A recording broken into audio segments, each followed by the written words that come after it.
Can you hear me? Okay, because they tell me this contraption works.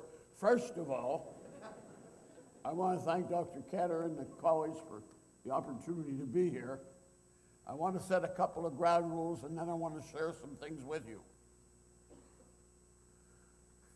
As it appeared on the screen, and this picture you may have seen in the paper, you may take a look at that couple and then take a look at me and say, he's an imposter. Well, I have to tell you the story of this picture. In the course of everybody's life, and certainly mine, there comes a time when there's a big trade. That's when the broad mind trades places with the narrow waist. And I've done both, and the result is your visitor is kind of broad-waisted and narrow-minded, and it's also PB, that's pre-bald. A couple of years ago, in fact, on the 2nd of September of 2009, and I'll never forget it because I went to comb my hair and there wasn't any. It was something called alopecia, and I thought she was a person. But anyway, I've been blessed by God. I was to have been here last November, but a malignant tumor who preferred to dwell in my throat took place, and I lost my voice in August and got it back in December, and I was telling my friends here that Santa brought me my voice and my wife a pair of red and green earplugs for Christmas. Now that's probably the last time that I'll be anywhere near amusing. Want to share with you a quatrain that's most appropriate. God and soldier we adore. In times of war, and not much before, when war is gone and peace is righted, God is forgotten, that soldier slighted. If you study the history of man for as long as it's been recorded, you find an inhumane, cantankerous individual who finds it hard to accept God's grace and live his way. What we call the Holocaust, and it's probably one of the most significant factors in my life, applies to World War II. The term came about in the New York Times, and they were talking about an Armenian genocide chapter of history. But there was a little Austrian corporal by the name of Adolf Hitler, who quite briefly came out of the labor unions and out of prison and into the National Front, playing upon fear and nationalism. The world was in the throes of a post-World War I depression. First, they went crazy with the Roaring Twenties, and then the international economy fell apart. And Germany was one nation that was without an all-weather port, without colonies, without an empire, without much future, without much unity.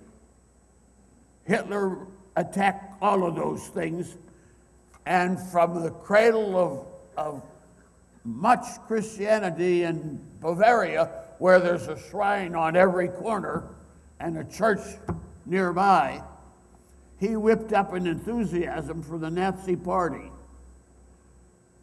He misused the term Aryan and applied it to blonde, blue-eyed Germans, called them the master race, and promised them the world. Now, all of this happened in the 30s, and it built up. Hitler had to have a whipping boy. He had to look like something was getting done. He had to build a country, and he did. And he called it the Third Reich. And it was an intolerable place where everything was crowed and thought mind control was the lesson of the day. And there, people who got in his way were eliminated, or first of all, they were imprisoned. They were ostracized. They were maligned. They were mistreated. They were segregated.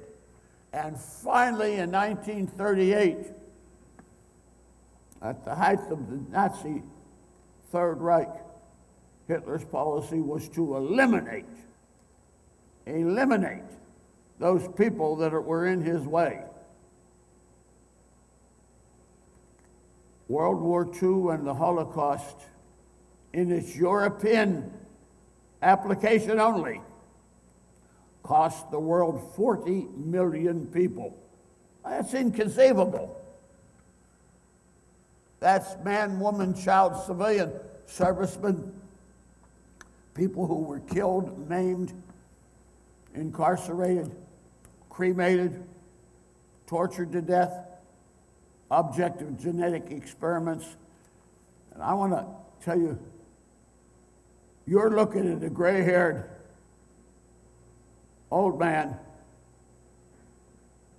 who was caused to come out of his shell and share some things with you that I pray to God you'll never live to see. We study the past to understand the present, to educate you for the future, because all that's been done, all the talk about the world's greatest generation and all the wars, everything that's been fought to date is of no import if you go out of here with your personal prejudices, your hatred, your greed, your self-satisfaction to acquire things and abuse people. In 1938, a little old bohemian artist colony, beautiful stucco houses with tile roofs, called Dachau, 9 kilometers from Munich. And at a factory outside of Dachau, the first concentration camp was turned into a death camp. And it became the model for over 80 such major death camps and over 200 smaller ones. Collectively, 6 million Jews and 5 million non-Jews were killed in concentration and death camps.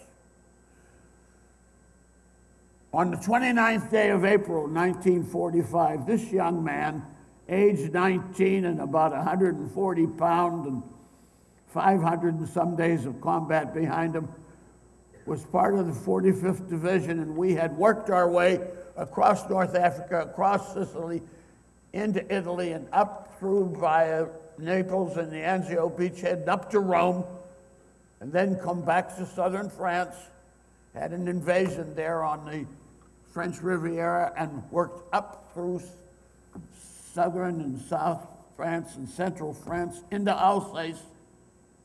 And we had encountered the Battle of the Bulge, and Hitler had thrown everything he had left. And in the spring of 1945, we were chasing remnants of the German army. They were sick, lame, lazy, too young, and too old. They were not a fighting force anymore. They had horse-drawn cavalry, if any. They had no oil for the tanks, no ammunition for their weapons, and they were generally running. And 45th Division, my infantry division, which I was a sergeant, a battalion operations officer at that time, we were attached to the Third Army, and Patton's tanks were leading the chase. And we were moving to Munich, and we heard the war's going to be over when you get to Germany. The war's going to be over when you get to Nuremberg. The war's going to be over when you get to Munich. So we were approaching Munich. 29th day of April, a Sunday morning, and it snowed. Not very much, but a little more than flurries. I was near the colonel's radio operator when the message came in loud and clear. Break contact, cease what you're doing. Take your battalion to Dachau. Locate the concentration camp, liberate it, occupy it, close it up, let nobody in or out, and keep constant contact with regiment and be prepared to turn the camp over to the people who relieve you. We were also told that certain other elements, like the 42nd Division and the 20th Armor, might get there. We had map coordinates, and we turned the convoy around and headed for Dachau. Found the town, started searching for the concentration camp, and would you believe there wasn't a living soul that knew where it was? It was 2 kilometers away, and you could smell it. And there wasn't a living soul that knew it was there. One old man limped down the road and held his nose and pointed. That, with our maps, was our geo-positioning to get there. We followed our nose. Less than 2 kilometers, and we came to an enclosure. I don't know how many acres. I'm going to tell you it was the size of 2 or 3 golf courses. It wasn't small. It was completely encircled by a canal, a moat. And as we got closer, the odor became intolerable. And as we neared it, we found out why, and you'll see when you come up here and you go through these things. We found 42 boxcars. Did you ever hear the term 40 and 8? That's a World War I wooden boxcar designed by the French to hold 8 horses or 40 men. And they had held both and hadn't been cleaned out from any of them. They were put to use in Germany.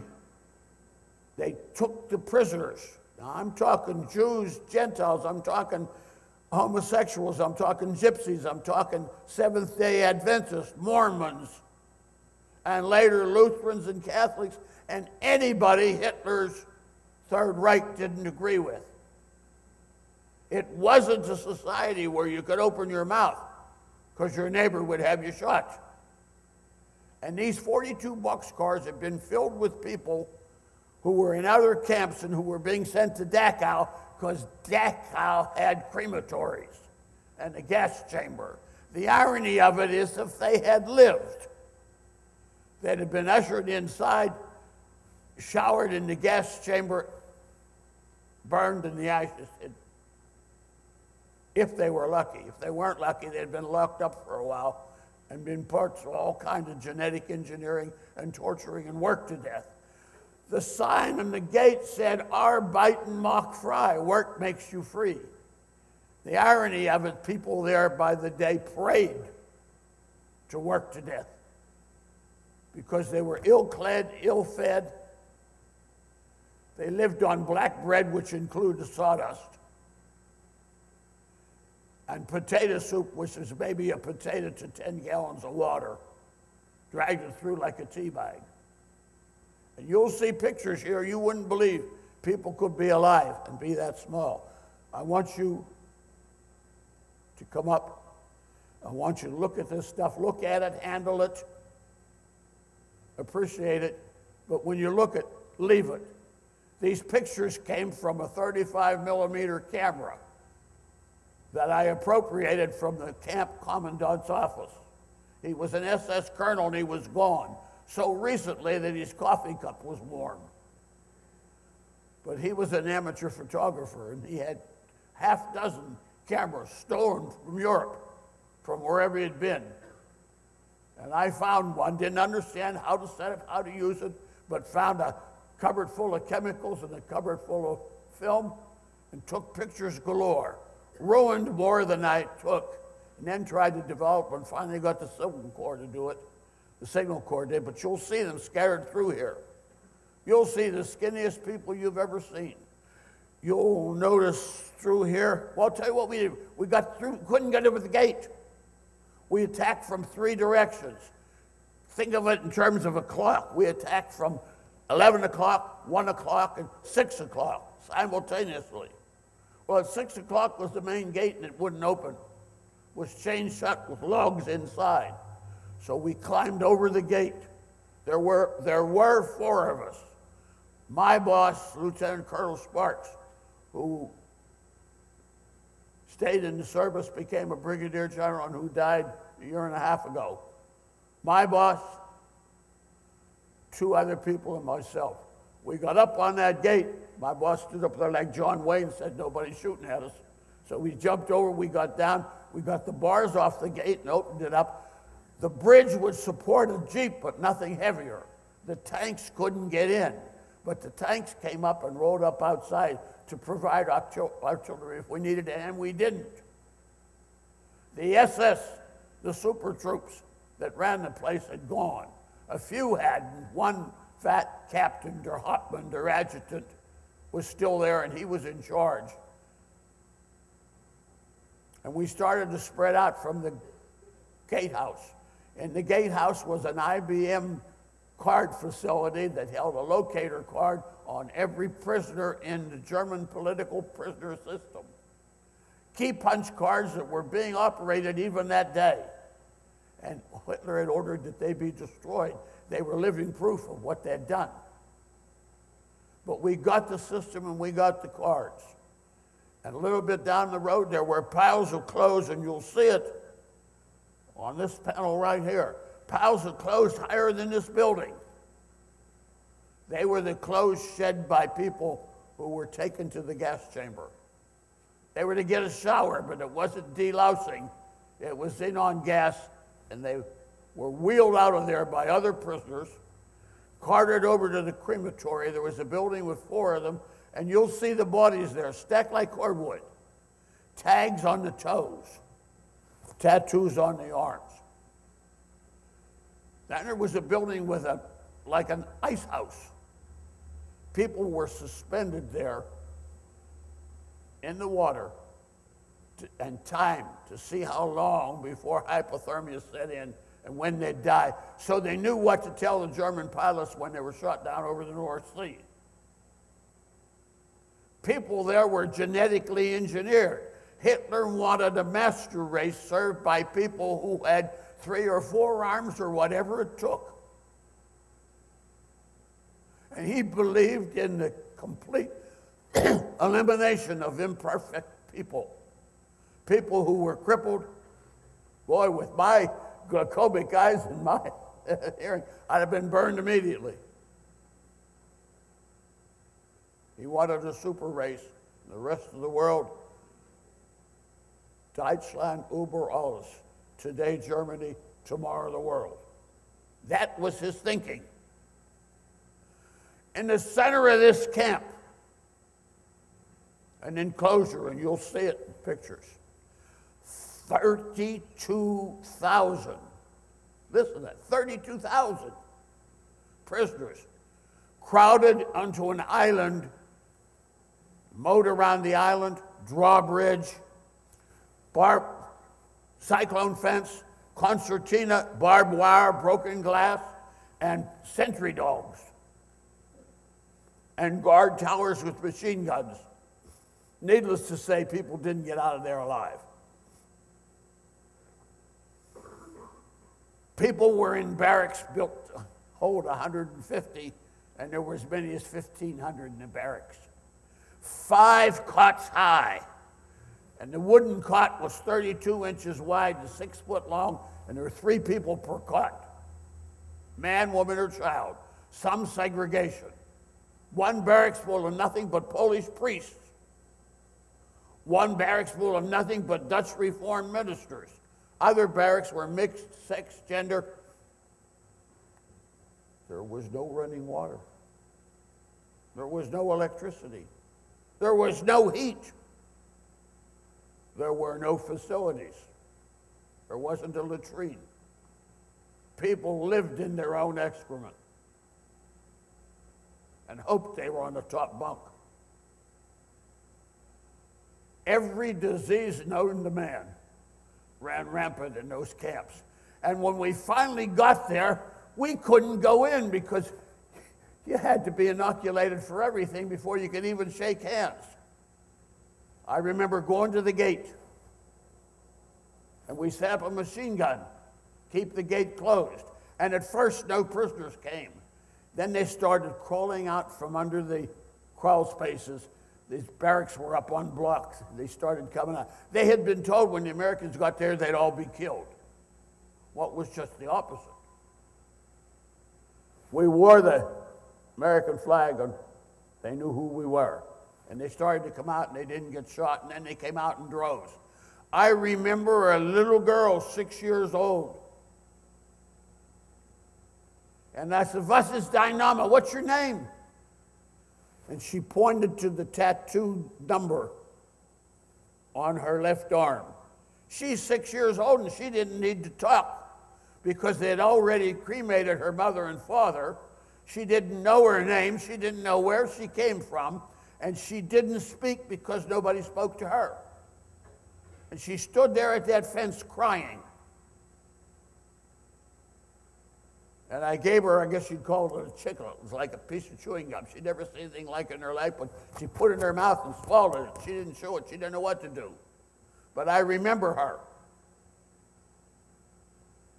I have to tell you, in 1998, in the city of Atlanta, in the Capitol building in the Rotunda, where I was lighting a candle on a day of remembrance for those souls lost in the Holocaust, this 60-some-year-old woman came to me. She says, "I live in Savannah now. I'm a grandmother. I remember you from 1945. I said, "Oh, ma'am, you don't remember me." I mean, I was a skinny kid scared to death. No, she says, "I'll tell you what you did, and you'll know I remember." And she told me about giving her the chiclet, and she told me that this reporter, Maggie Higgins from the Boston Globe, showed up, and she wanted to take pictures, and she wanted to get in, and we wouldn't let her in there. She wanted to let them out so she could stage pictures. Put it bluntly, she gave me a hard time about the freedom of the press. And I put over my shoulder like a sack of flour, and other sergeant, we carried her back and put her in the Jeep and said, "If you don't stay there, we'll handcuff you." We didn't embed the press with us at that time. Secondly, discipline was pretty rare. Most of our people went half crazy. How would you like to encounter the pictures you'll see here? One of our young men was only 18, and he grabbed a machine gun, lost his mind, and gunned down and killed 17 prisoners Germans that had already surrendered. That shouldn't have happened, but there was absolutely about 45 minutes where there was almost no control. And but for Colonel then, later General Sparks, the place would have been a massacre. But we kept them in, kept them confined, and the rear echelon started to arrive. Before that day was over, General Eisenhower's representatives were there. The Red Cross was there. They came in hospital ships, hospital convoys, truckloads, and they began to feed them. We went into our rations and we took every bouillon pack we had. If you know what a bouillon cube is, soluble, okay. I imagine some bouillon. I'll bet you there's some illegal bouillon stewed in a few dormitory rooms. Anyway, I won't tell if you won't. We passed our bouillon in and had got the big German pots and brewed up the bouillon and passed it out like soup. And there were 3 little cigarettes in each ration pack, and we passed out all the cigarettes. I gave one fellow a D-ration candy bar. That's a piece of Hershey's chocolate, concentrated. It was ration D, and I told him to taste it. And he shoved it in his mouth and swallowed it. And 2 minutes later, he was on the ground vomiting his life away because he couldn't tolerate solid food. Hadn't had any for a while. Now, these people weren't criminals. They came mother, father, children, brother, sister. They were yanked out of their homes. I normally have with me, and he's not available today, a fellow White County, John Jordan by name, who was 7 years old, living in Harlem, Georgia. And he and his mother went out during the day and scrounged firewood because they had nothing else for light, heat, or anything else during the German occupation of the Netherlands. And they bring his little red wagon back full of kindling and sneak it into the house. And one day when he's on the way back, he had a Jewish neighbor, a mother and daughter, and they were being taken away, and they were being loaded in trucks, and they didn't move fast enough. and the Germans shot them and left them lay right there on the ground. And he saw that, and he said, I'm not staying in this country. And he's been an American citizen since about his 25th year, and he's a man in his 70s now. And he generally helps me, but today we just had too many things going on at one time. But I want to explain something to you. I can't draw you a picture as graphic as those few that you saw and all these things you're going to see in here. Take a look at the surrender document. That came out of the boot of a German soldier. Eisenhower's people put out a propaganda leaflet, a surrender safe conduct pass. One side was German, the other side was American, English. And what it said was, you surrender and the war's over and we'll feed you and we'll give you cigarettes and nobody will shoot you. And it was signed by Eisenhower. And this young soldier, German soldier, was leaning against the wall with his hands up, and he wanted to take his boots off. We didn't want him to take his boots off, because many a knife or a pistol or a grenade has come out of a boot. But we finally unshot him, took his boots off for him, and wadded up the toe of the boot was that surrender pass, that very one right there. You can see how it was wrinkled. And he handed it to us. He says, "You give me a cigarette." It was a capital offense in the German army in 1945 to be caught with one of those surrender documents. They figured it was treason. It had it hidden in his boot. You'll see other things along here. Books that have been published, the railroad cars, the piles of clothes. I want you to look at them, look them over. I want you to ask questions while you're here. I don't propose to answer all the questions. I'll be lucky if I hear all of them, but I know that there's more questions up here than there are there. But I want to make a point, because I couldn't tell you in 6 hours 1/10 of 1% of the things that happened. But I'm leaving with Dr. Musprayer some papers on the war as to the cost and the numbers and who and what countries. And I want to mention to you, from 33 to 39, there were 39,000 prisoners in Dachau.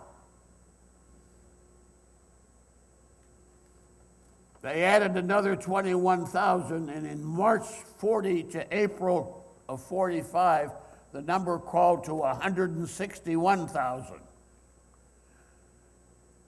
In 1945, there were 3,800 incarcerations, cremations, in January, 3,200 in February, 3,700 in March, and 4,000 in April. 4,000 people burned. The number of Jews brought in from the concentration camp for extermination, that's the railroad cars, numbered in a 6-month period over 29,000. Germans from other foreign countries at the time of the liberation at Dachau numbered 16,000. And I've got a paper here that breaks down who they were and where they came from. But every one of those persons died in defense of or for the lack of freedom. The Catholic Church, the major Protestant faith, the United States from 32 to 41 stood by. We denied transport ships, people that got away, and later permitted them to be eliminated by submarine warfare because they couldn't land. There are no free souls. A lot of degradation, a lot of just plain sin, a lot of plain greed. It was not a free era, and it was not an unusual bunch of people. The German people were not ogres any more than the rest of Europe, or any more than some of the people you and I live with. I submit I was your age or maybe younger. And I was male and hale and available, and I went. And if there were war tomorrow, perhaps many of you would. But there are no heroes in war. Maybe the people that don't survive. In the name of freedom, think about it. You make a choice when you pick a roommate. You make a choice when you go out on a date. You make a choice with whom you eat, with whom you sit, with whom you're seen, who you take home. When you associate with people that aren't welcome beside you in chapel or in your parents' home, you got to rethink it.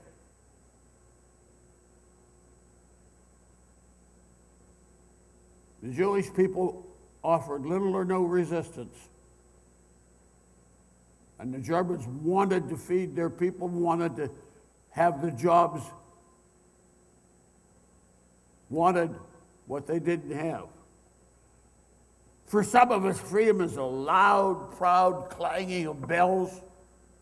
It's firecrackers popping on the 4th of July. It's a drum and bugle corps playing. It's trombones, 76.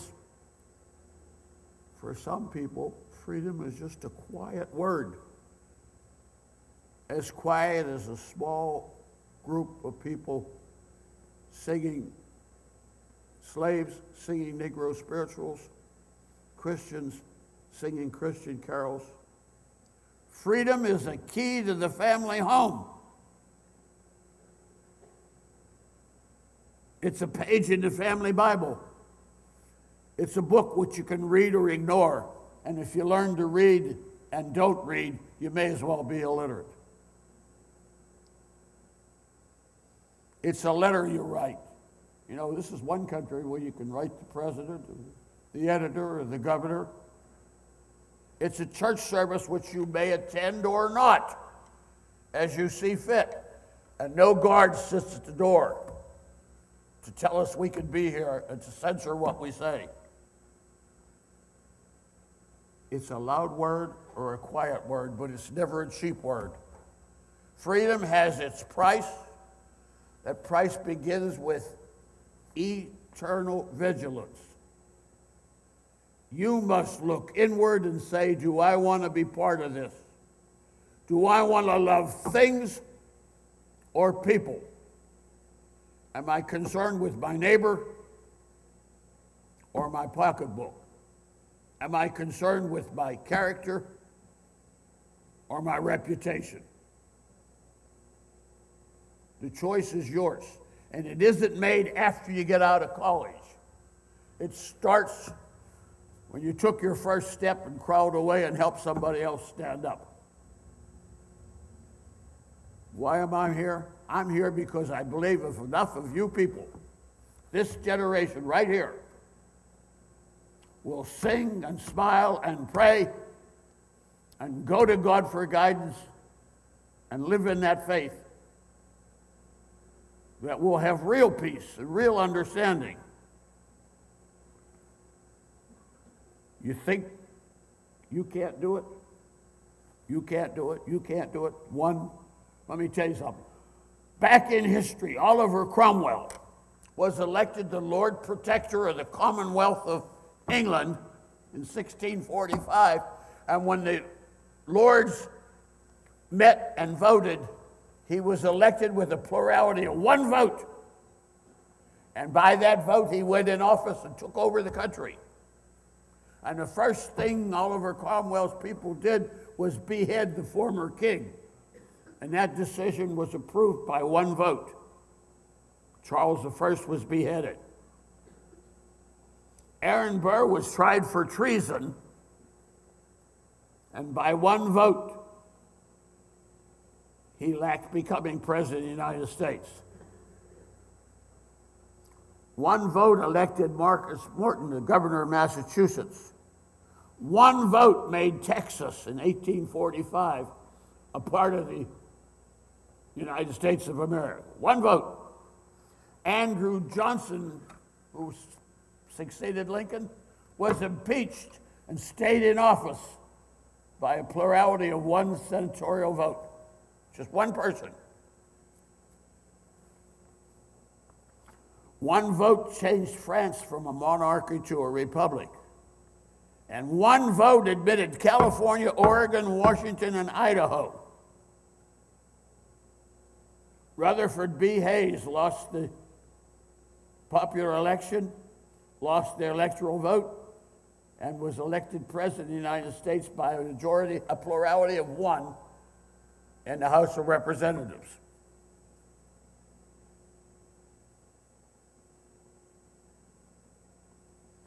One vote made Adolf Hitler head of the Nazi Party in 1923. When the competing parties gathered, he succeeded by one vote. One vote was the plurality that kept the selective service in position. They were going to do away with the draft and the selective service just 12 weeks before Pearl Harbor. And it was one vote in Congress that kept it. And if there had been one vote difference in each precinct in 1960, Nixon or Kennedy could have won. Just one more vote each voting precinct. I'm only one, but I am one, and I can do anything. I can't do everything, but I can do something. And what I can do, I ought to, and by the grace of God, I will do. I'm here because I hope you'll take the time to examine this stuff, ask questions, take a good look at yourself and the people around you. If you think it can't happen here, think of the situation in Tucson. Think of the Twin Towers. Think of Virginia Polytech. Think of a homosexual lad tied behind a Jeep and dragged to his death in Texas a couple of years ago. Think of all the excesses of the Ku Klux Klan. Man is always subject to devilish sins. There is another word for it. It can happen here unless you stop it. And with all we've done and all they've talked about, and all the great generation and all the wars, right up to the men and women who are in danger in Afghanistan right now, it doesn't matter if America's mind is more on the mall than it is the morals. I want to ask you to come up and see this stuff. If you have some questions, come and do it. Don't be afraid to handle it.